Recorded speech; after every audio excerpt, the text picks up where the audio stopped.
안녕하세요. 토끼 황시아입니다. 이번 시간은 재테크를 미리미리 배워둬야 하는 이유에 대해서 얘기를 해보겠습니다.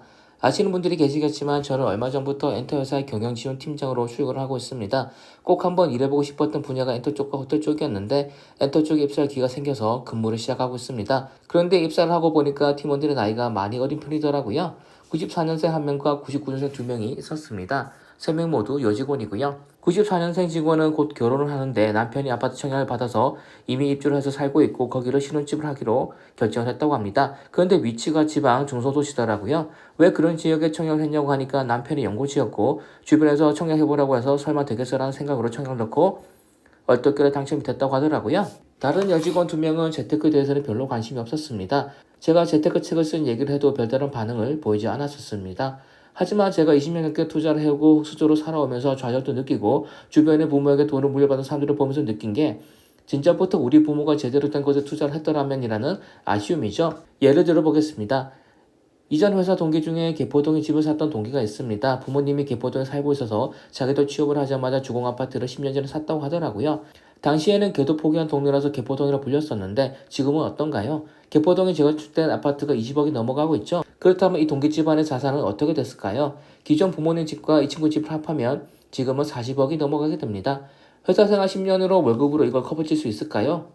아니면 올해 핫한 에코프로 주식으로 40억을 커버칠 수 있을까요? 기사에서 블라인드에 인증하고 퇴사했던 그 에코프로 BM 투자자도 자산을 10억을 만들기 전부였죠. 이전 회사를 입사했을 때 선배 중에는 잠실 리센츠에 살고 있는 사람이 있었습니다. 그 선배 역시 부모님 집이 리센츠여서 자기도 결혼을 하면서 같은 리센츠를 장만해서 살고 있었습니다. 그리고 지금의 시세를 보면 어떻게 됐을까요? 리센츠 두 채면 그 집안 또 40억이 넘어가겠죠? 이런 사례처럼 우리 부모가 어디에 털을 잡았는지 가지고서도 자식들의 재산이 바뀌는 경우가 많이 있었습니다. 그리고 부자 동네에 털을 잡지 못한 우리들은 부모를 탓하게 되는 거죠. 아니 왜 우리 부모는 서울에 강남에 집을 사지 않은 거야? 고도 성장할 때 집값이 얼마 안 할 때 그때 안 사던 이유가 뭐냐라고 아쉬움이 들 때가 있습니다. 그렇다면 지금의 우리가 제대로 된 털을 잡지 못하면 우리의 자식들도 우리를 같은 시각으로 보게 되지 않을까요? 그렇다면 저희 팀원들처럼 신혼집을 서울이나 경기도도 아닌 지방의 중소도시에 그것도 고점에 청약을 받거나 아니면 아직 20대니까 하면서 재테크 관심을 가지지 않아 버리면 나중에 자식들에게 원망받게 되지 않을까요? 우리 같은 평범한 사람이 부자들과 공평하게 가지는 게 하나 있는데 그게 바로 시간입니다.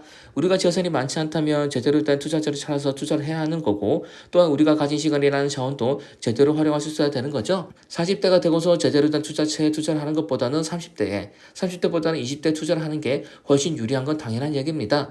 1년에 3% 수익을 20년 복리로 계산하면 원금의 2배가 넘어갑니다. 여러분의 부모님이 20대 투자를 시작하고 여러분은 20대에 나와버리고 여러분이 20대에 투자를 시작한다면 그래서 여러분의 부모님이 60대, 여러분이 40대가 된다면 여러분의 부모님은 40년께 투자를 했을 테니까 못해도 자산이 4배, 여러분은 20년이 됐으니까 자산이 2배가 되는 거겠죠?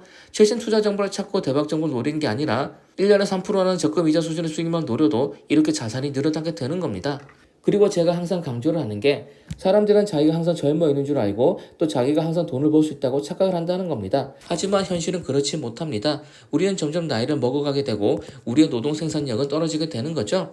그래서 우리는 미리미리 돈을 벌어야 될 그럴 필요가 있는 겁니다. 하지만 현실은 그렇지 못합니다. 나이가 어리면 어릴수록 재테크 관심을 가지기 어렵고 관심이 있더라도 제대로 된 투자를 하지 못할 가능성이 커지게 되는 겁니다. 제 팀원의 남편처럼 하필이면 부동산 고점에 지방의 아파트를 사게 되면 몇 년은 재테크 실적이 뒤처지게 되는 거죠. 주변에 재테크를 아는 사람이 있어서 물어보고 투자를 했다면 21년 고점에 청약을 하지 않거나 청약을 했다고 하더라도 서울이나 경기도 주요 도시에 청약을 하는 그런 선택을 했지 않을까요? 그랬다면 다시 부동산 살아났을 때 남들보다 훨씬 빠르게 치고 갈 수 있을 거라고 생각을 합니다.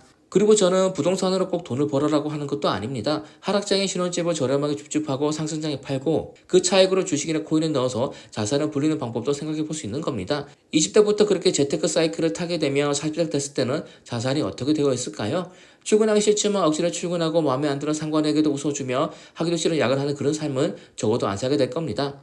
오래도록 재테크를 해보고 이직도 해보고 1년 반 동안 쉬어보면서도 제가 느낀 건 인생은 저만 빨리 지나가는 거고 이런 짧은 인생을 스트레스 받고 살면 너무 아깝다는 겁니다. 우리는 인생을 즐겁고 재밌게 살 권리가 있는 거고 그렇게 살아가야 되는 거고 또 그렇게 살기 위해서는 돈이 필요하고 그렇기 때문에 재테크를 해야 하는 거고 그렇기 때문에 조금이라도 빨리 투자에 나서야 된다는 결론을 저는 말씀드리고 싶습니다. 감사합니다.